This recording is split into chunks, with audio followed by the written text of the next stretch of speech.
Hello everyone, DCs YouTube চ্যানেলে তোমাদের সকলকে স্বাগত জানাই। আজ এই ভিডিওতে আমরা ইন্ডিয়ান ইকোনমি অর্থাৎ ভারতের অর্থনীতির একটি গুরুত্বপূর্ণ চ্যাপ্টার পাবলিক ফিনান্স, এই চ্যাপ্টারটা নিয়ে আলোচনা করব, যেটা ইন্ডিয়ান ফিসক্যাল পলিসিও বলা হয়ে থাকে। বন্ধুরা, এই টপিকটা অনেকটাই কনফিউজিং এবং জটিল বলে মনে হয়ে থাকে, কিন্তু এই ভিডিওতে আমরা সম্পূর্ণ বিষয়টাকে ডিটেলসে সহজ সরল বাংলা ভাষায় একদম বুঝে নেব, যাতে ভবিষ্যতে আর কোনো রকম কোনো সমস্যার সম্মুখীন তোমাদের হতে না হয় এই চ্যাপ্টারটা নিয়ে। সো বন্ধুরা, এই চ্যাপ্টারে আমরা যে মূল বিষয়গুলো দেখব সেটা হচ্ছে জেনারেল বাজেট, মানে বাজেটের যে স্ট্রাকচার বা গঠন কেমন হয়ে থাকে এবং তার অন্তর্নিহিত বিষয়গুলো কী কী থাকে সেগুলো সম্পূর্ণ ডিটেলসে আমরা দেখে নেব। এবার বাজেটের মধ্যেই টাইপস অফ রিসিপ্টস, মানে বিভিন্ন ধরনের আয়, টাইপ অফ এক্সপেন্ডিচার, বিভিন্ন ধরনের ব্যয়, এছাড়া কনসেপ্ট অফ ডেফিসিট মানে শর্টেজ, ওকে, সেই ডেফিসিট ব্যাপারটাও আমরা দেখে নেব এবং টাইপস অফ যে ডেফিসিট আছে সেগুলো কিন্তু আমরা দেখে নেব। বন্ধুরা, ইন্ডিয়ান ইকোনমি বা ইকোনমি এমন একটা চ্যাপ্টার যেখানে কিন্তু ইংরেজি শব্দের প্রায় ইউজ হয়ে থাকে। এবার আমরা পুরো বিষয়টাকে বাংলায় কভার করার চেষ্টা করেছি, কিন্তু এমন কিছু কিছু শব্দ আছে যেগুলোর বাংলা ট্রান্সলেশন করে পড়লে তোমাদের বেশি কঠিন বলে মনে হবে। তাই যে সমস্ত শব্দের ইংরেজি শব্দ আমরা বেশি প্রচলিত, মানে ইংরেজি শব্দটা বেশি প্রচলিত আমাদের কাছে, সেই শব্দগুলোকে আমি ইংরেজিতে রাখার চেষ্টা করেছি, যাতে আমরা তাড়াতাড়ি বিষয়টাকে ক্যাচ করতে পারি। সো বন্ধুরা, আমরা প্রথমে দেখে নেব what is general budget. General budget হচ্ছে তোমার যে বাজেট একটি বার্ষিক আর্থিক বিবৃতি, ওকে। বার্ষিক মানে অ্যানুয়াল ফিনান্সিয়াল স্টেটমেন্ট, ওকে, মানে এক বছরে একটা যে অর্থনৈতিক বা আর্থিক যে বিবৃতি সরকার উপস্থাপন করে সেটা হচ্ছে বাজেট। কেন্দ্র সরকারের ক্ষেত্রে সেটা আর্টিকেল 112-তে দেওয়া আছে কেন্দ্র সরকারের ক্ষেত্রে, এবং রাজ্য সরকারের ক্ষেত্রে সেটা 202 নম্বর আর্টিকেলে উল্লেখ করা আছে ভারতের সংবিধানে। এই আর্টিকেল অনুযায়ী আর্টিকেলে বলা হয়েছে যে বার্ষিক আর্থিক বিবৃতি সংশ্লিষ্ট আইনসভার সামনে পেশ করা প্রয়োজন। মানে যদি সেন্ট্রাল গভর্নমেন্ট হয় তাহলে সে এই বার্ষিক আর্থিক বিবৃতি পার্লামেন্টে উপস্থাপন করবে, এবং যদি রাজ্য সরকার হয় সেক্ষেত্রে তারা বিধানসভায় কিন্তু পেশ করবে। আমরা মেনলি এই ভিডিওতে ইউনিয়ন বাজেট, যেটা পরীক্ষার জন্য গুরুত্বপূর্ণ, ইউনিয়ন বাজেটটা নিয়ে আলোচনা করব।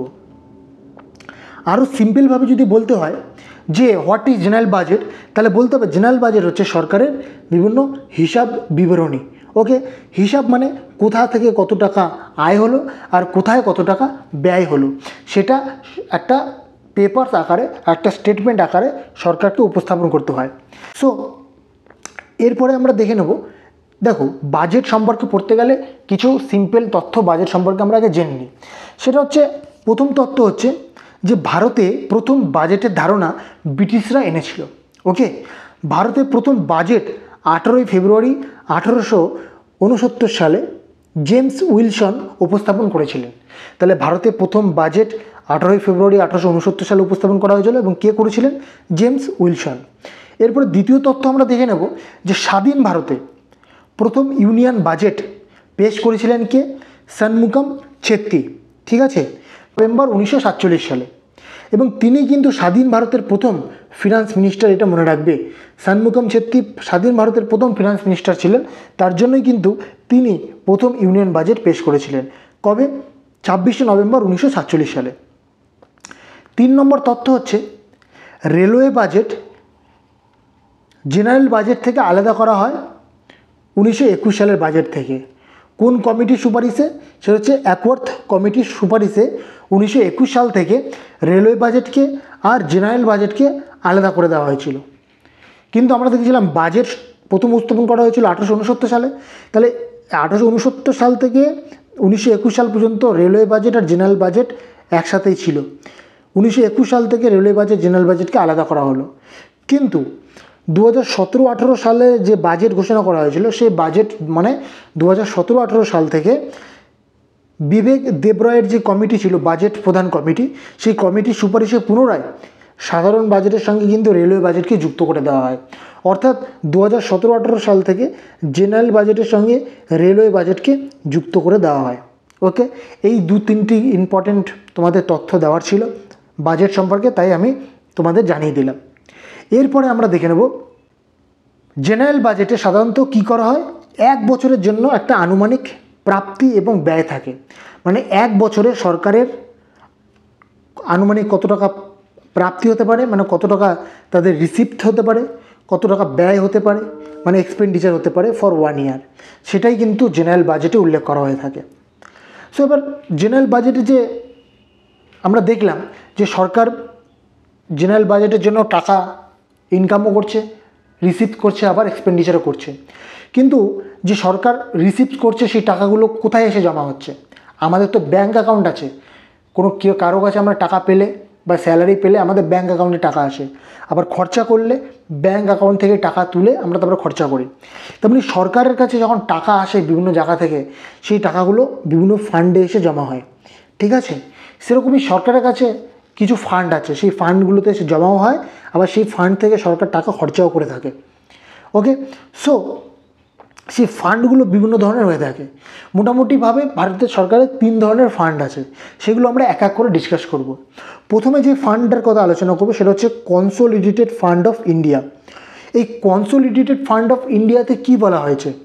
দেখো, কনসোলিডেটেড ফান্ড অফ ইন্ডিয়াকে ভারতের সংবিধানের 266 1 নম্বর অনুচ্ছেদ বা আর্টিকেলে এর সংজ্ঞা দেওয়া হয়েছে, ঠিক আছে? ভারতীয় সংবিধানের 266 1 নম্বর ধারায় বা 1 নম্বর আর্টিকেলে বা অনুচ্ছেদে এই কনসোলিডেটেড ফান্ড অফ ইন্ডিয়ার কথা বলা হয়েছে। এই অনুচ্ছেদ অনুসারে ভারত সরকার কর্তৃক প্রাপ্ত সমস্ত রাজস্ব, মানে সরকার সমস্ত রাজস্ব যত রেভিনিউ আয় করবে সমস্ত revenue plus treasury bill issue করে, মানে সরকারের তো ট্রেজারি বিল থাকে যেগুলো বিশেষ করে শর্ট টার্ম হয়ে থাকে। ট্রেজারি বিল সাধারণত শর্ট টার্ম বা স্বল্প সময়ের জন্য হয়ে থাকে। সেই ট্রেজারি বিল ইস্যু করে সরকার যে সমস্ত টাকা উপার্জন করে সেগুলো সবই এই কনসোলিডেটেড ফান্ড অফ ইন্ডিয়াতে গিয়ে জমা হয়, ঠিক আছে? এছাড়াও শুধুমাত্র জমা হয় না, কি হয়, রাজ্য সরকার বা কেন্দ্রশাসিত অঞ্চলগুলিকে সেন্ট্রাল গভর্নমেন্ট টাকা ধারও দেয় বা ঋণ দেয়। সেই টাকা যখন ধার নিচ্ছে সেই টাকাটা কেন্দ্র সরকার কোথা দিয়ে নেবে? এই কনসোলিডেটেড ফান্ড অফ ইন্ডিয়াতে যে টাকা জমা আছে সেই টাকা থেকে টাকা তুলে মানে রাজ্য সরকার এবং কেন্দ্রশাসিত অঞ্চলগুলিকে টাকা ধার দিয়ে থাকে। এছাড়াও সরকার তো অন্যান্য জায়গা থেকে টাকা ধারও করে থাকে, তাই তো? ধরো সরকার অন্য কোনো দেশ থেকে টাকা ধার করলো, বা IMF বা ওয়ার্ল্ড ব্যাংক বা আমেরিকার কাছ থেকে টাকা ধার নিল, সেই টাকাগুলোও কিন্তু এসে কোথায় জমা হয়? কনসোলিডেটেড ফান্ড অফ ইন্ডিয়াতে এসে জমা হয়, ঠিক আছে? এবার সরকার যখন এই টাকাগুলো নিল, এবার টাকাগুলো পরিশোধও করতে হবে। তো ঋণ পরিশোধের জন্য সরকার কোথা থেকে টাকা খরচা করে? এই কনসোলিডেটেড ফান্ড অফ ইন্ডিয়া থেকেই খরচা হয়ে থাকে, ঠিক আছে? বলা যেতে পারে। এরপরে আমরা দেখে নেব যে নেক্সট ফান্ড কী আছে, সেটা হচ্ছে public account fund of India. What is public account fund? দেখো, আমরা একটু আগে দেখলাম যে কনসোলিডেটেড ফান্ড অফ ইন্ডিয়াকে 266 1 নম্বর আর্টিকেলে বলা হয়েছে, পাবলিক অ্যাকাউন্ট ফান্ডকে 266 2 নম্বর অনুচ্ছেদে বলা হয়েছে, ঠিক আছে? তো কনসোলিডেটেড ফান্ড অফ ইন্ডিয়াতে যে সমস্ত বিষয়গুলো অন্তর্ভুক্ত আছে সেই সমস্ত বিষয়গুলি বাদ দিয়ে বাকি যে সমস্ত বিষয়গুলো আছে সেগুলো সবই পাবলিক অর্থ, মানে পাবলিক অ্যাকাউন্টে রাখা হয়ে থাকে, ঠিক আছে? মানে কোন বিষয়গুলোকে তাহলে বলা যেতে পারে? সেগুলো হচ্ছে যে ক্ষুদ্র সঞ্চয় প্রকল্প, স্মল সেভিং স্কিমস, যেন প্রধানমন্ত্রী বিভিন্ন ধরনের যোজনা চালু করে, সেই যোজনাগুলোর মাধ্যমে গ্রাম অঞ্চল বা শহরের মানুষরা প্রত্যেক মাসে কিছু কিছু পরিমাণে টাকা জমা রাখে, সেগুলোকে বলা হয় স্মল সেভিংস স্কিম। ওকে, এছাড়াও ভবিষ্যৎ তহবিল স্কিম বা প্রভিডেন্ট ফান্ড স্কিম, মানে যারা সরকারি চাকরি করে তাদের যে টাকা জমা হয় প্রভিডেন্ট ফান্ডে, সেই টাকাগুলোও কোথায় গিয়ে জমা হয়? এই পাবলিক অ্যাকাউন্ট ফান্ডে গিয়ে কিন্তু জমা হয়। সরকার কী করে? সরকার হচ্ছে এই সমস্ত যে টাকাগুলো পাবলিক অ্যাকাউন্ট ফান্ডে রাখা আছে এগুলো শুধুমাত্র রক্ষক মাত্র, ঠিক আছে? সরকার চাইলে এই টাকাগুলো কিন্তু খরচা করতে পারে না। কেন পারে না? কারণ এটি মেয়াদ পূর্তির তারিখে, অর্থাৎ ম্যাচুরিটি ডেট যখনই হবে তখনই কিন্তু এই টাকাগুলো যাদের যাদের টাকা আছে তাদের রিটার্ন করে দিতে হবে। ধরো আমি কোনো একটা স্মল সেভিংস স্কিমে টাকা জমা রেখেছি, আমার মেয়াদ পূর্তি হয়ে গেল, যেদিন আমার মেয়াদ পূর্তি হয়ে যাবে, ম্যাচুরিটি ডেট হয়ে যাবে, সেই দিন সরকার আমার টাকাটা সেই পাবলিক অ্যাকাউন্ট ফান্ড থেকে আমাকে রিটার্ন করে দেবে, তাই তো? সো সরকার কর্তৃক উত্থাপিত এই ধরনের ঋণ বা বাধ্যবাধকতাকে অন্যান্য দায় বা আদার লাইবিলিটি বলে। মানে সরকার কেন সরকারকে তো এই টাকাগুলোকে আবার পরিশোধ করতে হবে, তার জন্য এটাকে বলা হচ্ছে লায়াবিলিটি। ওকে, এই লায়াবিলিটি দুটো শব্দ তোমরা পাবে যখন আমরা ইকোনমিক্স এই বাজেট পড়তে যাব। একটা হচ্ছে লায়াবিলিটি আর একটা হচ্ছে তোমার অ্যাসেট। ওকে, অ্যাসেট আর লায়াবিলিটি। এবার হোয়াট ইজ লায়াবিলিটি? লায়াবিলিটি হচ্ছে বাধ্যবাধকতা বা দায়বদ্ধতা, মানে সরকার কোনো একটা জায়গা থেকে টাকা ধার নিল, সেই টাকাটা আবার সরকারকে ফেরত দিতে হবে। এটা হচ্ছে দায়বদ্ধতা, সরকারের কাছে একটা দায়বদ্ধতা রয়ে গেল যে সরকারকে টাকা রিটার্ন করতে হবে। আর অ্যাসেট মানে কি? অ্যাসেট মানে তোমরা বুঝতেই পারছো, সম্পদ। মানে সরকার কোনো একটা খাতে টাকা খরচা করলে, একটা ধরো বিল্ডিং বা কোনো একটা ফ্যাক্টরি বানালো, সেই ফ্যাক্টরিতে টাকা খরচা করলো, এবার সেই ফ্যাক্টরি থেকে পরবর্তীকালে পিরিয়ডিক্যালি বা সময়ে সময়ে সেখান থেকে সরকার প্রফিট ইনকাম করবে, তাহলে সেটা হচ্ছে একটা অ্যাসেট, যেখান থেকে সরকারের টাকা ইনকাম হবে, টাকা জেনারেট হবে, সেটা হচ্ছে তোমার অ্যাসেট। সো বন্ধুরা, এরপরে আমরা দেখে নেব যে কন্টিনজেন্সি ফান্ড অফ ইন্ডিয়া। এই কন্টিনজেন্সি ফান্ডকে তোমরা বলতে পারো এমার্জেন্সি ফান্ড। ওকে, এমার্জেন্সি ক্ষেত্রে টাকা খরচা করা হয়ে থাকে। যেমন এটাকে বলা হচ্ছে অপ্রত্যাশিত ব্যয় বা আনফরসিন এক্সপেন্ডিচার। আনফরসিন এক্সপেন্ডিচার মানে যে সমস্ত খরচাগুলো আমরা এখন দেখতে পাচ্ছি না কিন্তু পরবর্তীকালে হতে পারে। ধরো আমাদের দেশে প্রায়শই বন্যা হয়ে থাকে, অনেক লোকের অনেক ক্ষতি হয়ে থাকে। আমরা দেখতে পাই যে পশ্চিমবঙ্গে যদি বন্যা হয় তাহলে সেন্ট্রাল গভর্নমেন্ট কিছু টাকা পশ্চিমবঙ্গকে দেয়, কিছু টাকা স্যাংশন করে। এবার সেই টাকাটা মানে বন্যায় ক্ষতিগ্রস্ত যাতে সেটাকে রিকভারি করতে পারে, তার জন্য সেন্ট্রাল গভর্নমেন্ট স্টেট গভর্নমেন্টকে টাকা দেয়।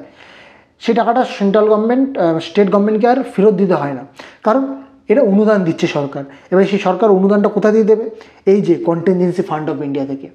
বা কোথাও ধরো ভূমিকম্প হলো বা কোথাও ন্যাচারাল ক্যালামিটি হলো, সেই সমস্ত ক্ষেত্রে ধরো উড়িষ্যাতে কিছুদিন আগে ট্রেন দুর্ঘটনা হয়েছে, সেই ট্রেন দুর্ঘটনার ফলে অনেক মানুষ মারা গেছে এবং সরকার ঘোষণা করেছিল যারা মারা গেছে তাদের প্রত্যেককে বা তাদের প্রত্যেকের পরিবারকে 2 লক্ষ টাকা করে দেওয়া হবে, তাই তো? এবার সেই টাকাটা 2 লক্ষ টাকা করে সরকার যে দেবে, সেটা কোথা থেকে দেবে? সেটা হচ্ছে এই মানে কন্টিনজেন্সি ফান্ড অফ ইন্ডিয়া থেকে টাকাটা তুলে তারপরে দেওয়া হবে।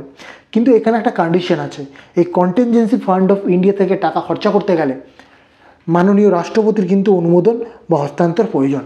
ঠিক আছে, তাহলে 3 ধরনের যে ফান্ড ছিল, আমরা 3 ধরনের ফান্ড দেখে নিলাম। কনসলিডেটেড ফান্ড 266 1 নম্বর ধারায় উল্লেখ করা আছে। পাবলিক অ্যাকাউন্ট ফান্ড 266 2 নম্বর আর্টিকেল উল্লেখ করা আছে, এবং কন্টিনজেন্সি ফান্ড 267 নম্বর আর্টিকেলে উল্লেখ করা আছে। ওকে, তো ফান্ডগুলো আমরা ধীরে ধীরে দেখে নিলাম। এরপরে আমরা জেনারেল বাজেটের স্ট্রাকচারে চলে যাব। সো বন্ধুরা, তোমরা যদি দেখো জেনারেল বাজেট মোটামুটিভাবে 2 ভাগে ভাগ করা যায়। একদিকে হচ্ছে তোমার রিসিপ্ট বা আয়, আর একদিকে হচ্ছে তোমার এক্সপেন্ডিচার বা ব্যয়। রিসিপ্ট বা আয়কে আবার 2 ভাগে ভাগ করা যায়, একটা হচ্ছে রেভিনিউ রিসিপ্ট আর একটা হচ্ছে ক্যাপিটাল রিসিপ্ট। এবং এক্সপেন্ডিচার বা ব্যয়কেও 2 ভাগে ভাগ করা যায়, রেভিনিউ এক্সপেন্ডিচার আর ক্যাপিটাল এক্সপেন্ডিচার। ওকে, সো বন্ধুরা, আমরা রিসিপ্টকে, যে revenue receipt and capital receipt আছে, প্রথমে এই পুরো রিসিপ্ট ব্যাপারটা আমরা দেখে নেব, তারপরে আমরা এক্সপেন্ডিচার ব্যাপারটা দেখে নেব। ঠিক আছে, এক এক করে। সো আমরা প্রথমে যদি রিসিপ্ট দেখি, রিসিপ্টের মধ্যে প্রথমে হচ্ছে রেভিনিউ রিসিপ্ট, তারপর হচ্ছে ক্যাপিটাল রিসিপ্ট। রেভিনিউ রিসিপ্ট হচ্ছে সেই সমস্ত রিসিপ্ট, একটু সংজ্ঞাটা তোমাদের বলে দিই, যে রেভিনিউ রিসিপ্ট হচ্ছে সেই সমস্ত রিসিপ্ট যেখান থেকে সরকার টাকা ইনকাম করতে পারে, কিন্তু যে সমস্ত উৎস থেকে টাকা আয় করছে তাদেরকে টাকা সরকার রিটার্ন দেবে না। ওকে, মানে ওয়ান ওয়ে। ঠিক আছে, ওয়ান ওয়ে, অর্থাৎ সরকার যে সমস্ত উৎস থেকে টাকাগুলো পাচ্ছে সেই সমস্ত উৎসগুলোকে সরকার, মানে সেই সমস্ত উৎসগুলোকে সরকারের আর টাকা ফেরত দিতে হবে না, সেগুলো হচ্ছে রেভিনিউ রিসিপ্ট। তো এমন কিছু ইনকাম আছে, ধরো একজন ব্যক্তি ইনকাম ট্যাক্স দেয়। ওকে, একজন ব্যক্তি ইনকাম ট্যাক্স দেয় 2 লক্ষ টাকা বছরে। এবার সেই 2 লক্ষ টাকা সরকার পেল, সেই 2 লক্ষ টাকাকে সরকার আর সেই ব্যক্তিকে কখনোই রিটার্ন দেবে না, তাই না? তো এইটা হচ্ছে রেভিনিউ রিসিপ্ট। সেরকম আরও অনেক ধরনের রেভিনিউ রিসিপ্ট আছে, সেগুলো তোমাদের আমরা দেখাবো। ঠিক আছে, সো বন্ধুরা, তো প্রথমে আমরা দেখে নিই যে রেভিনিউ রিসিপ্ট কয় প্রকারের হয়ে থাকে। দেখো, রেভিনিউ রিসিপ্ট মূলত 3 রকমের হয়ে থাকে। একটা হচ্ছে ট্যাক্স রেভিনিউ, মানে যে সমস্ত ট্যাক্স ক্ষেত্র থেকে, ট্যাক্স থেকে যে সমস্ত সরকার টাকা ইনকাম করে সেগুলোকে ট্যাক্স রেভিনিউ বলা হয়। এবার ভারতে বিভিন্ন ধরনের ট্যাক্স আছে, এবার সমস্ত ট্যাক্স যদি আলোচনা করতে যায় তাহলে একটা ভিডিও সম্পূর্ণ একটা 2 ঘন্টার ভিডিও শুধু ট্যাক্সের বিষয় নিয়ে আলোচনা করতে লেগে যাবে। তাই মূল প্রধান যে সমস্ত ট্যাক্সগুলো আছে সেগুলো উল্লেখ করি। সেটা হচ্ছে, প্রথমে তোমরা দেখতে পাচ্ছ যে union excise duties. What is union excise duties? সেটা হচ্ছে যেমন পেট্রোলিয়াম জাত দ্রব্য, মানে পেট্রোলিয়াম ক্রুড বা ডিজেল বা ন্যাচারাল গ্যাস বা যে এভিয়েশন যে টারবাইন ফিউল আছে, অথবা টোবাকো তামাক বা তামাকজাত দ্রব্য, এই সমস্ত জিনিসের উপর কিন্তু এক্সাইজ ডিউটিস লাগে। একমাত্র সেন্ট্রাল গভর্নমেন্টই এই সমস্ত বিষয়ের উপর ডিউটি ডালতে পারে, মানে ট্যাক্স ডালতে পারে, তার জন্য একে ইউনিয়ন এক্সাইজ ডিউটিস বলা হচ্ছে। এরপরে হচ্ছে তোমার good and service tax, GST, তোমরা দ্রব্য এবং সার্ভিসের উপর যে সমস্ত ট্যাক্স লাগে সেগুলো। কাস্টমস ডিউটি, মানে কাস্টম ডিউটি হচ্ছে আমদানি, মানে আমাদের দেশে আমদানি এবং আমাদের দেশ থেকে রপ্তানির উপর দ্রব্যগুলোর উপর ট্যাক্স লাগানো হয়, সেটা হচ্ছে কাস্টমস ডিউটি। তাহলে কাস্টমস ট্যাক্স থেকেও সরকারের ইনকাম হয় কাস্টম ডিউটি থেকে। এরপর হচ্ছে কর্পোরেট ট্যাক্স। কর্পোরেট ট্যাক্স মানে হচ্ছে, একটা হচ্ছে ইনকাম ট্যাক্স যেটা পার্সোনাল একজন মানুষের উপর ইম্পোজ হয়ে থাকে, আর একটা হচ্ছে কর্পোরেট ট্যাক্স মানে হচ্ছে কোম্পানিগুলোর উপর ইম্পোজ হয়ে থাকে। কোম্পানিগুলোর যে ট্যাক্স, তাদের যে ইনকাম ট্যাক্স দিয়ে থাকে সরকারকে, সেটাকে বলা হয় কর্পোরেট ট্যাক্স। আর একজন ব্যক্তি যে ইনকাম ট্যাক্স দেওয়া থাকে সেটাকে পার্সোনাল ইনকাম ট্যাক্স বলা হয়ে থাকে। তাহলে ট্যাক্স রেভিনিউ বলতে এই সমস্ত ট্যাক্স, এই জাতীয় ট্যাক্স থেকে সরকার যে ইনকাম করে সেটাকে ট্যাক্স রেভিনিউ বলে। আর ট্যাক্স রেভিনিউ কিন্তু রেভিনিউ রিসিপ্টের আন্ডারে পড়ে। তোমরা একটা জিনিস ভেবে থাকো, একটু আগে আমি একটা কথা বললাম যে রেভিনিউ রিসিপ্ট হচ্ছে সেই সমস্ত রিসিপ্ট যে সমস্ত ক্ষেত্র থেকে সরকার টাকা ইনকাম করবে কিন্তু সরকার টাকা রিটার্ন দেবে না, সেগুলো হচ্ছে রেভিনিউ রিসিপ্ট। দেখো, সরকার বিভিন্ন জিনিসের উপর ট্যাক্স বসায়, ট্যাক্স বসিয়ে সরকার টাকা ইনকাম করে, সেই ট্যাক্সগুলো কি আবার সে কাস্টমারদের রিটার্ন দেয়? সরকার দেয় না, এর জন্য এটা রেভিনিউ রিসিপ্ট। এরপরে আমরা দেখে নেব যে নন ট্যাক্স রেভিনিউ কী কী, মানে এমন কিছু ইনকাম আছে যেগুলো নন ট্যাক্সের মধ্যে পড়ছে কিন্তু সেগুলো রেভিনিউ নন ট্যাক্স কিন্তু রেভিনিউ রিসিপ্ট। ওকে, যেমন ইন্টারেস্ট রিসিপ্ট। ইন্টারেস্ট রিসিপ্ট মানে ধরো সেন্ট্রাল গভর্নমেন্ট স্টেট গভর্নমেন্টকে টাকা ধার দিল, এবার স্টেট গভর্নমেন্ট কী করবে? টাকা ধার নিলে সেই টাকাটা তো পরিশোধ দিতে হবে। এবার স্টেট গভর্নমেন্ট তো অত টাকা একসাথে পরিশোধ করতে পারবে না, তার জন্য স্টেট গভর্নমেন্ট ওই যে টাকাটা নিয়েছিল মূলধন, সেই মূলধনের উপর একটা ইন্টারেস্ট পেড করতে হয় সেন্ট্রাল গভর্নমেন্টকে, রাইট? তাহলে যে ইন্টারেস্টগুলো রাজ্য সরকার সেন্ট্রাল গভর্নমেন্টকে পে করছে, সেই ইন্টারেস্টগুলো কিন্তু নন ট্যাক্স রেভিনিউর আন্ডারে আসে। এবার একটা জিনিস ভেবে দেখো, রাজ্য সরকার সেন্ট্রাল গভর্নমেন্টকে ইন্টারেস্ট পেড করছে কারণ সে টাকা ধার নিয়েছিল। এবার এই যে ইন্টারেস্টটা সরকার সেন্ট্রাল গভর্নমেন্ট ইনকাম করলো সেটা তো রিটার্ন দিতে হবে না রাজ্য সরকারকে, তাই তো? তেমনভাবে ডিভিডেন্ড আছে। What is dividend and what is profit, এই দুটোর মধ্যে পার্থক্য বুঝতে হবে। ডিভিডেন্ড হচ্ছে সেই সমস্ত ইনকাম যেগুলো থেকে, মানে যে সমস্ত, যেমন ধরে নাও কিছু প্রাইভেট এন্টারপ্রাইজ আছে, কিছু সেমি গভর্নমেন্ট এন্টারপ্রাইজ আছে। এই প্রাইভেট এন্টারপ্রাইজ এবং সেমি গভর্নমেন্ট এন্টারপ্রাইজে সরকারের কিছু শেয়ার থাকে, কিছু অংশীদারিত্ব থাকে। এবার সেই শেয়ার বা অংশীদারিত্ব থেকে সরকার যে টাকাটা ইনকাম করে সেটাকে বলা হয় ডিভিডেন্ড। আর প্রফিট মানে, প্রফিট হচ্ছে যেটা তোমার নিজস্ব, তোমার নিজের একটা কোম্পানি যেটা থেকে তুমি পুরোপুরি ইনকাম করছো, সেটা পুরোপুরি তোমার টাকা। ওকে, যেমন ইন্ডিয়ান রেলওয়ে হচ্ছে একটা পুরোপুরি সরকারি সংস্থা, তো সরকার ইন্ডিয়ান রেলওয়ে থেকে যে টাকাটা ইনকাম করে বা যে টাকাটা প্রফিট করে সেটা পুরোপুরি কি প্রফিট। তাহলে ডিভিডেন্ড আর প্রফিট এই দুটো কিন্তু নন ট্যাক্স রেভিনিউর মধ্যে পড়ে, কিন্তু এটা রেভিনিউ রিসিপ্ট। তাহলে এইগুলো কিন্তু সরকারকে রিপেমেন্ট করতে হয় না। ওকে, নেক্সট 3 নম্বরে কী বলা আছে? 3 নম্বরে বলছে আদার নন ট্যাক্স রেভিনিউ, মানে আরও কিছু কিছু নন ট্যাক্স রেভিনিউ আছে, যেমন কারেন্সি এবং কয়েনেজ। দেখো, একটা 50 টাকার নোট তৈরি করতে সরকারের 5 টাকা খরচা হয়, তো এখানে একটা 45 টাকার ডিফারেন্স থাকছে, তাই তো? 50 টাকার নোট তৈরি করতে খরচা হচ্ছে 5 টাকা, 50 টাকার নোট তৈরি করতে, কিন্তু তার ফেস ভ্যালু কিন্তু 50 টাকা। তাহলে মাঝখানে 45 টাকার যে একটা কারেন্সি ওয়েটেজ সরকার কিন্তু পাচ্ছে। তেমনি কয়েনের ক্ষেত্রেও তাই, 5 টাকার একটা কয়েন তৈরি করতে সরকারের খরচা হচ্ছে 1 টাকা, এর মাঝখানে যে গ্যাপ হচ্ছে 4 টাকা, যে মানে ফেস ভ্যালুটা 5 টাকা কিন্তু আসল ওটা তৈরি করতে হচ্ছিল 1 টাকা, আর সরকার মাঝখানে 4 টাকার যে একটা কয়েনের ওয়েটেজ পাচ্ছে সেটা সরকারের প্রফিট। এছাড়া বিভিন্ন ধরনের ফাইন, আমরা যে বিভিন্ন ধরনের ফাইন দিয়ে থাকি সেই সমস্ত ফাইনই কিন্তু সেই ফাইন, ধরো আমরা বাইক নিয়ে রাস্তায় বেরোলাম, পুলিশ আমাদের উপর ফাইন লাগালো, হেলমেট নিইনি বা আমার কাছে ড্রাইভিং লাইসেন্স ছিল না, ফাইন সরকার আমাদের কাছে ফাইন কাটলো, সেই ফাইনটা সরকার কি আমাকে পরে কখনো রিটার্ন দেবে? দেবে না। তো এইটা হচ্ছে তোমার রেভিনিউ রিসিপ্ট। তেমনি ফিজ, বিভিন্ন ধরনের ফিজ দিয়ে থাকি আমরা। ধরো একটা স্কুল বা কলেজে ভর্তি হতে গেলাম, সেই কলেজে একটা ফিজ আমার কাছ থেকে জমা নিল, সেই কলেজ কি সেই ফিটা আমাকে কখনো আর ফেরত দেবে? আমি তো অ্যাডমিশন ফি দিয়েছিলাম, সেটা তো কখনো দেবে না সরকার, তাই এটা রেভিনিউ রিসিপ্ট। তেমনি বিভিন্ন ধরনের গ্রান্ট বা ডোনেশন সরকার পেয়ে থাকে, বা IMF বা ওয়ার্ল্ড ব্যাঙ্ক বা অন্যান্য জায়গা থেকে সরকার গ্র্যান্ট বা ডোনেশন পেয়ে থাকে, সেই ডোনেশন বা গ্র্যান্টকে বা অনুদান তো কখনো রিটার্ন করতে হয় না, তো এটা কিন্তু রেভিনিউ রিসিপ্টের মধ্যে পড়ে। তাহলে যে আমরা মুদ্রা কথা এটাই বুঝলাম যে রেভিনিউ রিসিপ্ট হচ্ছে সেই রিসিপ্টটা যেখানে একটা উৎস থেকে টাকা ইনকাম করছে সরকার, কিন্তু সেই উৎসকে টাকা রিটার্ন দিতে হবে না সরকারকে, মানে রিপে করতে হবে না, এটা হচ্ছে রেভিনিউ রিসিপ্ট। ওকে, তাহলে এবার তোমরা ক্লিয়ারলি যদি বিভিন্ন জিনিস ভাবতে পারো, রেভিনিউ রিসিপ্ট তোমরা যদি চোখ বন্ধ করেও ভাবো তাহলে অনেক কিছু ভাবতে পারবে যেগুলো রেভিনিউ রিসিপ্টের আন্ডারে পড়ে। যেগুলো মেন ফোকাস বিষয় সেগুলোকে আমি তোমাদের সামনে উপস্থাপন করেছি। এরপরে আমরা দেখে নেব যে capital receipt. What is capital receipt?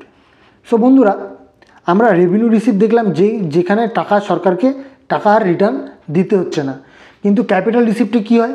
Capital রিসিপ্টে কিন্তু সরকারকে টাকা ফেরত দিতে হবে, মানে একটা উৎস থেকে যদি সরকার টাকা ইনকাম করে সেই উৎস থেকে আবার সরকার টাকা রিটার্নও দিতে হবে, ঠিক আছে?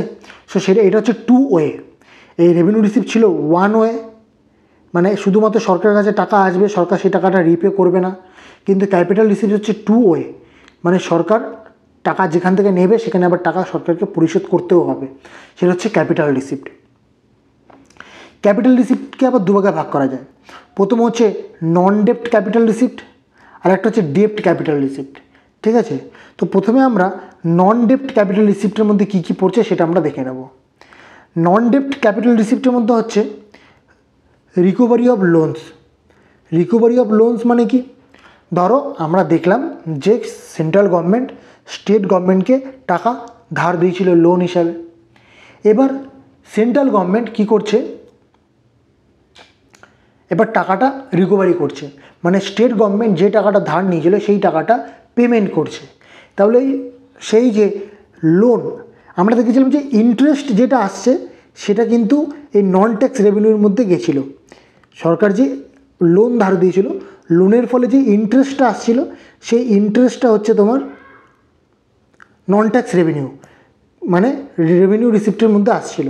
কিন্তু যে মূলধন, যে মূলধনটা ছিল সেই মূলধনটা যখন রিকভারি হচ্ছে সেটা কিন্তু ক্যাপিটাল রিসিপ্টের মধ্যে আসছে। আমরা জানি ক্যাপিটালই কিন্তু শব্দটা বলে থাকি, মানে ক্যাপিটাল বা মূলধনের উপর ইন্টারেস্ট।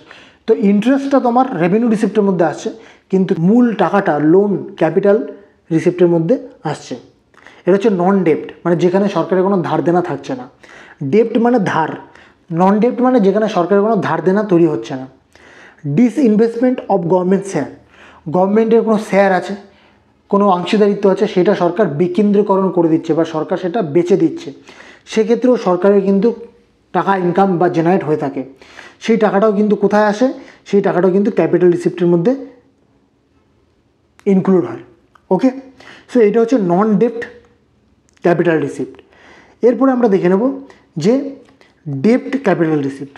ওকে, ডেপ্ট ক্যাপিটাল রিসিপ্টের মধ্যে কী কী আসছে? মানে ডেপ্ট মানে হচ্ছে ধার, মানে সরকার এবার কিছু ধার নেবে, মানে যেখান থেকে সরকারের ধার ক্রিয়েট হচ্ছে। যেমন borrowing from RBI, IMF, world bank এবং আদার কান্ট্রিজ। বরোয়িং মানে ধার নেওয়া। কোথা থেকে ধার নেবে? RBIয়ের কাছ থেকে নিতে পারে, মনিটারি ফান্ড IMF থেকে নিতে পারে, তারপরে হচ্ছে তোমার ওয়ার্ল্ড ব্যাঙ্কের থেকে নিতে পারে, বা অন্যান্য কান্ট্রি থেকেও টাকা ধার নিতে পারে, তাই তো? ধার নিলে সেই টাকাগুলো সরকারকে আবার রিটার্ন দিতে হবে, তার জন্য কিন্তু এটা ক্যাপিটাল রিসিপ্টের মধ্যে পড়ছে। ওকে, এছাড়াও আর কি তোমার ডেপ্ট ক্যাপিটাল রিসিপ্টের মধ্যে পড়ছে? সেটা হচ্ছে আদার লায়াবিলিটিস। আমরা প্রথম দিকেই কিন্তু পড়েছিলাম যে আদার লায়াবিলিটি বলে একটা পয়েন্ট যখন আমরা জেনারেল বাজেট পড়ছিলাম। সো সো আদার লাইবিলিটির মধ্যে স্মল সেভিং স্কিম আছে এবং প্রভিডেন্ট ফান্ড আছে। এই টাকাগুলো কোথায় জমা হয়? এই যে পাবলিক অ্যাকাউন্টস ফান্ড অফ ইন্ডিয়াতে কিন্তু জমা হয়, তাই তো? এই পাবলিক অ্যাকাউন্ট ফান্ডে স্মল সেভিং স্কিম এবং প্রভিডেন্ট ফান্ডের টাকা জমা হয়। সেই টাকাগুলো সরকার কিন্তু আবার রিটার্ন করতে হয়। সরকার সেই টাকাগুলো ইউজ করতে পারে, ইউজ করে, কিন্তু যখনই যার দরকার হবে, ম্যাচুরিটি ডেট যখনই যার হবে, বা যে কোনো কাস্টমারের যখনই টাকার ডিমান্ড হবে, প্রয়োজন হবে, তখনই কিন্তু তাকে টাকা রিটার্ন দিতে হবে। তার জন্য এটা হচ্ছে লায়াবিলিটি। তাহলে বরোয়িং অ্যান্ড আদার লায়াবিলিটি, ওকে? কারণ টাকাগুলো আবার পরিশোধ করতে হচ্ছে সরকারকে। এবার তোমরা যদি একটা জিনিস দেখো, আমরা যে পুরো যে রেভিনিউ রিসিপ্ট পড়লাম এবং ক্যাপিটাল রিসিপ্ট পড়লাম, দেখো রেভিনিউ রিসিপ্টে দেখতে পেলাম যে টাকা ইনকাম হচ্ছে একটা জায়গা থেকে, সেই জায়গাকে টাকার পরিশোধ দিতে হচ্ছে না। তাহলে রেভিনিউ রিসিপ্টে কিন্তু সরকারের কোনো রকম দায়বদ্ধতা তৈরি হচ্ছে না, মানে কোনো রকমের লায়াবিলিটি ক্রিয়েট হচ্ছে না। মানে সরকার কোনো কারো কাছে দায়বদ্ধ থাকছে না যে যার কাছ থেকে টাকা নিচ্ছে তাকে আবার টাকা রিটার্ন দিতে হবে, এমন কোনো ব্যাপার নেই। তাই সরকারের কোনো রকমের লায়াবিলিটি ক্রিয়েট হচ্ছে না, বা সরকারের যে অ্যাসেট, মূল যে অ্যাসেট আছে, সে অ্যাসেটেরও কিন্তু কোনো রকম কোনো হেরফের হচ্ছে না, অ্যাসেটের উপর কোনো হাতই যাচ্ছে না, ওকে? কিন্তু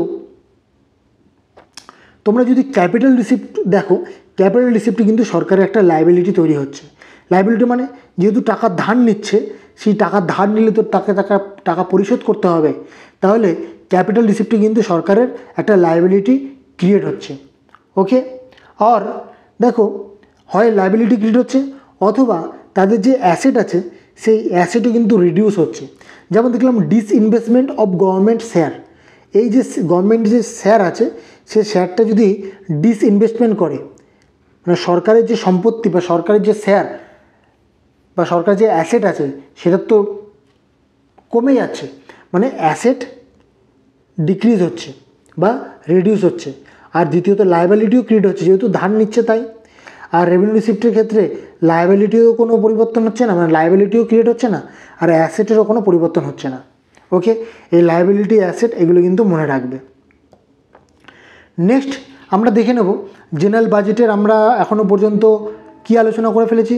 সেটা হচ্ছে তোমার revenue receipt and capital receipt discuss করে ফেলেছি, ওকে? এরপর আমরা যে টপিকটি নিয়ে আলোচনা করব সেটা হচ্ছে এক্সপেন্ডিচার। এক্সপেন্ডিচারের মধ্যে আমরা রেভিনিউ এক্সপেন্ডিচার এবং ক্যাপিটাল এক্সপেন্ডিচার ডিসকাস করব, ওকে বন্ধুরা? সো এক এক করে প্রথমে আমরা রেভিনিউ এক্সপেন্ডিচার দেখে নেব, তারপরে ক্যাপিটাল এক্সপেন্ডিচার দেখে নেব। সো বন্ধুরা, আমরা এবার এক্সপেন্ডিচারের মধ্যে রেভিনিউ এক্সপেন্ডিচার এবং ক্যাপিটাল এক্সপেন্ডিচার আমরা দেখব। সো প্রথমে আমরা রেভিনিউ এক্সপেন্ডিচার দেখে নেব। রেভিনিউ এক্সপেন্ডিচারে যদি সংজ্ঞাটা একটু দেখে নিই হালকা করে, তাহলে তোমাদের বুঝতে সুবিধা হবে। যেমন রেভিনিউ রিসিপ্টের সংজ্ঞা আমরা দেখেছিলাম, তেমনি রেভিনিউ এক্সপেন্ডিচারের সংজ্ঞা হচ্ছে সরকারের প্রতিদিনের এবং নিয়মিত প্রয়োজন মেটানোর জন্য যে ব্যয় করা হয় এবং যা থেকে ভবিষ্যতে কোনো রাজস্ব আয় হবে না, তাকে রাজস্ব ব্যয় বা রেভিনিউ এক্সপেন্ডিচার বলে। ভালো করে বুঝে নাও। বলছি সরকার তাদের যে প্রতিদিনের খরচ বা নিয়মিত যে প্রয়োজন আছে সেগুলো মেটানোর জন্য যে ব্যয় করে, ওকে? এবং সেই ব্যয়গুলো থেকে সরকারের কোনো রাজস্ব আয় হবে না, মানে সরকার এখান থেকে কোনো রেভিনিউ আর্ন করতে পারবে না, কোনো প্রফিট আর্ন করতে পারবে না। সেগুলো হচ্ছে তোমার রেভিনিউ এক্সপেন্ডিচার। এটা হচ্ছে একটা একমুখী অর্থ প্রদান, মানে শুধু সরকারের থেকে টাকা যাবে, সরকারের দিকে টাকা আসবে না, ঠিক আছে? আর রেভিনিউ রিসিপ্ট আমরা কী দেখেছিলাম? রেভিনিউ রিসিপ্ট আমরা দেখেছিলাম শুধু সরকারের দিকে টাকা আসছে, সরকারের থেকে টাকা যাচ্ছে না। কিন্তু রেভিনিউ এক্সপেন্ডিচার আমরা দেখতে পাচ্ছি সরকারের দিকে, রেভিনিউ এক্সপেন্ডিচার দেখতে পাচ্ছি আমরা শুধু সরকার থেকে টাকা যাবে, সরকারের দিকে টাকা আসবে না, ওকে? আর একটু ক্লিয়ার করে আমরা দেখে নেব যে রেভিনিউ এক্সপেন্ডিচার কী কী হতে পারে।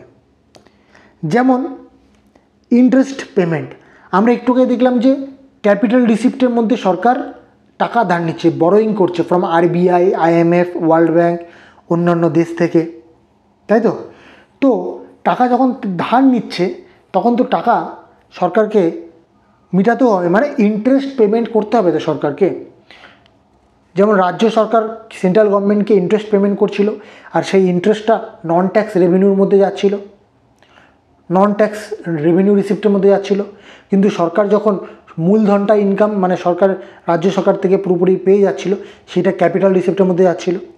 তেমনি রেভিনিউ এক্সপেন্ডিচারের মধ্যে সরকার তো দেখলাম ক্যাপিটাল রিসিপ্টের মধ্যে সরকার টাকা ধার নিল অন্যান্য দেশ বা IMF বা ওয়ার্ল্ড ব্যাংক থেকে বা RBI থেকে, এবং সরকার সেই জায়গাগুলোতে লোন বা লোনে যে ইন্টারেস্ট পেমেন্ট, সেই ইন্টারেস্ট পেমেন্ট করছে।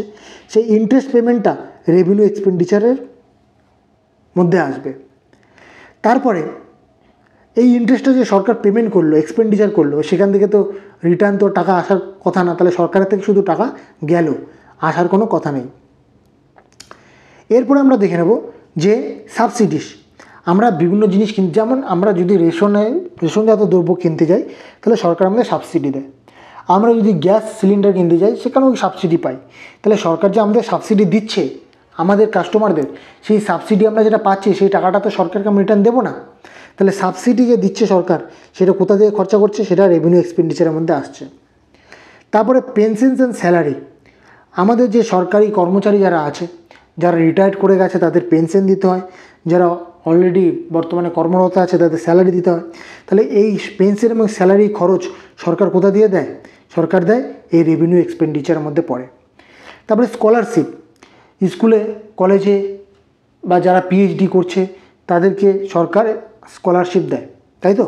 সেই স্কলারশিপের টাকা তারা পাচ্ছে, স্টুডেন্টরা পাচ্ছে। সেই স্কলারশিপের টাকা তো আবার স্টুডেন্টরা রিটার্ন দিচ্ছে না সরকারকে, তার জন্য এটা রেভিনিউ এক্সপেন্ডিচারের মধ্যে পড়ছে। 5 নম্বর হচ্ছে ডিফেন্স অ্যান্ড পুলিশের ক্ষেত্রে সরকার টাকা খরচা করছে।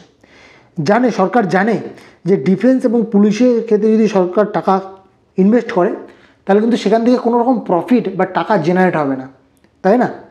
এটা ওয়েলফেয়ার বা দেশের মানে সুরক্ষার ক্ষেত্রে ইউজ করা হচ্ছে, এখান থেকে কোনো রকম প্রফিট আর্ন করতে পারবে না সরকার। তো এটা রেভিনিউ এক্সপেন্ডিচারের মধ্যে পড়ছে। এছাড়া সরকার কি করে, গ্র্যান্ট বা অনুদান দিয়ে থাকে টু স্টেট বা ইউনিয়ন টেরিটরিজকে। একটু আগে বললাম বন্যা, খরা বা ন্যাচারাল ডিজাস্টার হলে, ন্যাশনাল ক্যালামিটি হলে সেক্ষেত্রে সরকার অনুদান দিয়ে থাকে। সেন্ট্রাল গভর্নমেন্ট, স্টেট গভর্নমেন্ট বা ইউনিয়ন টেরিটরিজদের টাকা ধার না অনুদান দিয়ে থাকে। তাহলে সেই অনুদানটা তো আর মানে তাদের আবার রিটার্ন করতে হয় না, তার জন্য এগুলো কিন্তু রেভিনিউ এক্সপেন্ডিচারের মধ্যে পড়ছে। সো আমরা একটা ক্লিয়ার করে বুঝে নিলাম, রেভিনিউ এক্সপেন্ডিচারের ক্ষেত্রে সরকারের পকেট থেকে শুধু টাকা যাবে, কিন্তু সরকারের কাছে টাকা আসবে না। ওকে, আশা করি তোমরা ভালো করে বুঝতে পারলে। এরপর আমরা দেখে নেব যে ক্যাপিটাল এক্সপেন্ডিচার ব্যাপারটা কী। ক্যাপিটাল এক্সপেন্ডিচারের সংজ্ঞাটা আমরা একটু হালকা করে বুঝে নিই। বলছে সাধারণভাবে যে খরচগুলি স্থায়ী সম্পদ এবং পর্যায়ক্রমিক আয় তৈরি করে। কি বলছে? স্থায়ী সম্পদ এবং পর্যায়ক্রমিক আয় তৈরি করে। পর্যায়ক্রমিক মানে পিরিয়ডিক্যাল আয়। দেখো, একটা স্থায়ী সম্পদ তৈরি করলো, ধরে নাও কোনো একটা সরকার কোনো একটা ইন্ডাস্ট্রি বানালো, সেই ইন্ডাস্ট্রি বানাতে সরকারের কিছু টাকা খরচা হলো, সেটা ক্যাপিটাল এক্সপেন্ডিচারের মধ্যে যাবে।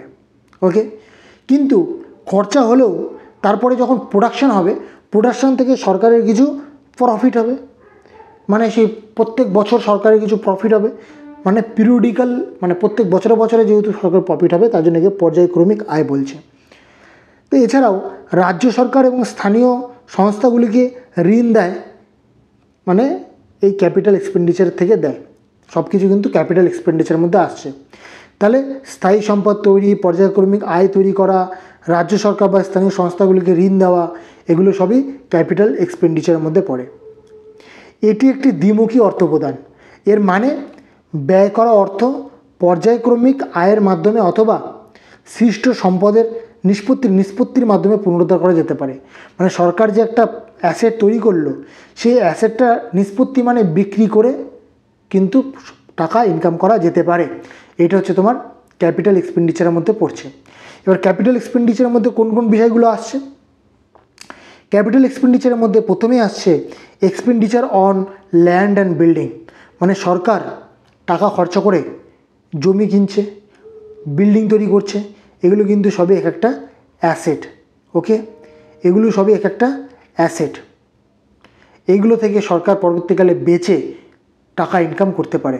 তাহলে প্রথমে এক্সপেন্ডিচার করলো, খরচা করে জিনিসগুলো বানালো, অ্যাসেটগুলো বানালো, তারপরে চাইলে এগুলো বেচে আবার টাকা পরে ইনকাম করতে পারে। এক্সপেন্ডিচারের ক্ষেত্রে এক্সপেন্ডিচার অন মেশিনারি ইকুইপমেন্টস, ধরো কোনো একটা কারখানা তৈরি করতে গেলে মেশিনারি যন্ত্রপাতি এবং ইকুইপমেন্টসগুলো কাজে লাগে, তো সেক্ষেত্রে এই ক্ষেত্রে সরকার টাকা ইনভেস্ট করলো। ওকে, তৃতীয়ত হচ্ছে লোন বাই সেন্ট্রাল গভর্নমেন্ট ও স্টেট গভর্নমেন্ট। সরকার যখন মানে সেন্ট্রাল গভর্নমেন্ট যখন স্টেট গভর্নমেন্টকে লোন দেয়, সেই লোনগুলো কোথাও মানে কোন খরচার মধ্যে আসে? ক্যাপিটাল এক্সপেন্ডিচারের মধ্যে আসে। ওকে, বোঝা গেল? এবার যদি তোমরা দেখো যে রেভিনিউ রিসিপ্ট মানে রেভিনিউ এক্সপেন্ডিচার যখন আমরা পড়লাম, এই ক্ষেত্রে সরকারের পকেট থেকে শুধু টাকা যাচ্ছে, টাকা আসছে না, তাই না? এই ক্ষেত্রে কী হচ্ছে? সরকারের মানে কোনো অ্যাসেটের কিন্তু কোনো রকম কোনো হেরফের হচ্ছে না, বা লায়াবিলিটি যেটা আছে সে লায়াবিলিটিও কিন্তু কোনো কিছু পরিবর্তন হচ্ছে না। সরকার শুধু ওয়েলফেয়ারের ক্ষেত্রে টাকা খরচা করছে। ওকে, কিন্তু ক্যাপিটাল এক্সপেন্ডিচার যখন আমরা দেখছি, এই ক্ষেত্রে হয় অ্যাসেট তৈরি হচ্ছে, নয়তো কী হচ্ছে? রিডাকশন ইন দ্য লায়াবিলিটিস, বা লায়াবিলিটি কম হচ্ছে। ওকে, হয় অ্যাসেট ক্রিয়েট হচ্ছে অথবা লায়াবিলিটি কম হচ্ছে। ওকে, তো এইটা ছিল তোমার revenue expenditure and capital expenditure. So বন্ধুরা, আমরা মোটামুটি জেনারেল বাজেটের সমস্ত বিষয়গুলো দেখে নিলাম, রিসিপ্ট দেখে নিলাম, general revenue receipt, capital receipt, এক্সপেন্ডিচারের মধ্যে রেভিনিউ এক্সপেন্ডিচার, ক্যাপিটাল এক্সপেন্ডিচারও দেখে নিলাম। সো বন্ধুরা, এরপরে আমরা কনসেপ্ট অফ ডেফিসিট দেখে নেব। ডেফিসিটের মানে কি সেটা তোমাদের প্রথমে আমি বলে দিয়েছিলাম। ডেফিসিট মানে হচ্ছে শর্টেজ বা স্বল্পতা বা কমতি, ঠিক আছে? সো শর্টেজ মানে কী বলতে পারি? শর্টেজ হচ্ছে খরচা বা এক্সপেন্ডিচার করার জন্য যখন টাকার কমতি বা শর্টেজ হয়, অর্থাৎ সরকার যখন কোনো ক্ষেত্রে টাকা খরচা করতে চাইছে কিন্তু সরকারের কাছে খরচা করার মতো টাকা নেই, সেটাকে বলা হচ্ছে ডেফিসিট বা শর্টেজ। ওকে, সো বন্ধুরা, তো ডেফিসিট যদি বলি তাহলে হচ্ছে তোমার প্রথমে বলতে হবে বাজেট ডেফিসিট। আমরা যেহেতু বাজেট নিয়ে আলোচনা করছি, তাই ডেফিসিট মানে হচ্ছে বাজেট ডেফিসিট। বাজেট ডেফিসিট কি বলছে? Total expenditure minus total receipt, মানে টোটাল যত টাকা ব্যয় করলাম সেটার পরিমাণ তার সঙ্গে বিয়োগ করতে হবে টোটাল যত টাকা আমি আয় করলাম। এই ডেফিসিট কখন ক্রিয়েট হয়? যখন expenditure is greater than receipt, মানে যখন এক্সপেন্ডিচার বা ব্যয় আমাদের আয়ের থেকে বেশি হয়ে থাকে। যখন ব্যয় বেশি হয়ে থাকে, আয় কম হয়ে থাকে, মানে আয়ের চাইতে ব্যয় বেশি, সেক্ষেত্রে ডেফিসিট ক্রিয়েট হয়ে থাকে। ওকে, তো যে টাইপ অফ ডেফিসিট যদি দেখি, মূলত 3 ধরনের ডেফিসিট হয়ে থাকে। একটা হচ্ছে ফিসকাল ডেফিসিট, একটা হচ্ছে প্রাইমারি ডেফিসিট, আর একটা হচ্ছে রেভিনিউ ডেফিসিট। এই সমস্ত ধরনের ডেফিসিটগুলো আমি একটু অল্প অল্প করে তোমাদের ক্লিয়ার করে দেওয়ার চেষ্টা করবো, যাতে কোনো রকম কোনো অসুবিধা না হয়। তো ফিসকাল ডেফিসিট হচ্ছে সেই ডেফিসিট যেখানে কিনা আমার টোটাল যে এক বছরের যে টোটাল এক্সপেন্ডিচার পুরোটাকে কাউন্ট করলাম, মানে টোটাল যত টাকা খরচা হলো সমস্তটাকে আমি কাউন্ট করে নিলাম। এবার আমি কাউন্ট করব, তার সঙ্গে বিয়োগ করব কি? টোটাল রিসিপ্ট, যত টাকা টোটাল আয় করলাম সেটা মানে তার টোটাল এক্সপেন্ডিচারের সঙ্গে মাইনাস করব। কিন্তু এখানে একটা মাথায় রাখতে হবে, সেটা হচ্ছে টোটাল যে রিসিপ্ট আমি আয় করলাম সেখান থেকে বড়ই মানে যে টাকাটা আমি ধার নিয়েছিলাম এবং যে লাইবিলিটি আছে, মানে কোন জিনিসটা বলতে চাইছি সেটা হচ্ছে এইটা, এই যে আমি ডেপ্ট যে ক্যাপিটাল রিসিপ্ট আমি নিয়েছিলাম, বরোয়িং করেছিলাম RBI, IMF, WBA, other country থেকে, অথবা যে লাইবিলিটি স্মল সেভিং স্কিম বা প্রভিডেন্ট ফান্ড, এই সমস্ত জায়গা থেকে যে আমি টাকা নিয়েছিলাম, এই টাকাগুলো কিন্তু টোটাল রিসিপ্টের মধ্যে ধরা যাবে না, ঠিক আছে? এই টাকাগুলো কিন্তু টোটাল রিসিপ্টের মধ্যে ধরা যাবে না। ওকে বন্ধুরা, সো তার জন্যই বললাম যে total expenditure minus total receipt except মানে ব্যতীত বরোয়িং ধার বা যা অন্য বাধ্যবাধকতা আছে সেগুলো বাদ দিতে হবে। এটা হচ্ছে ফিসকাল ডিপোজিট।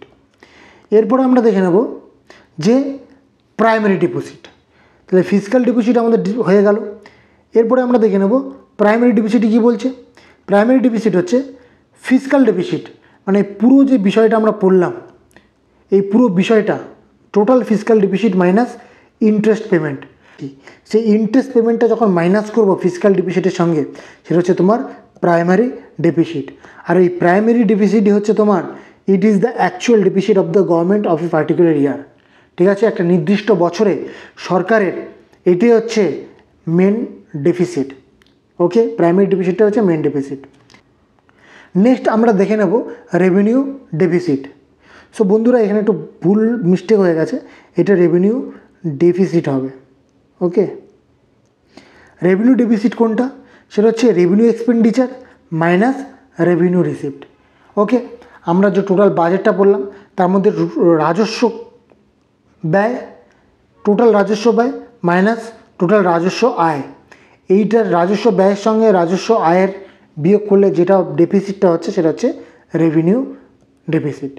ঠিক আছে বন্ধুরা, সো বন্ধুরা ভিডিওটা এখানে শেষ হলো। পুরো বিষয়টাকে যতটা সহজভাবে উপস্থাপন করা যায় তোমাদের সামনে আমি চেষ্টা করেছি। যদি তোমাদের ভিডিওটা ভালো লেগে থাকে অবশ্যই চ্যানেলটিকে সাবস্ক্রাইব করো আর পাশে থাকা বেল আইকনে ক্লিক করে দিও এই জাতীয় ভিডিও আরও পাওয়ার জন্য। সো ধন্যবাদ বন্ধুরা।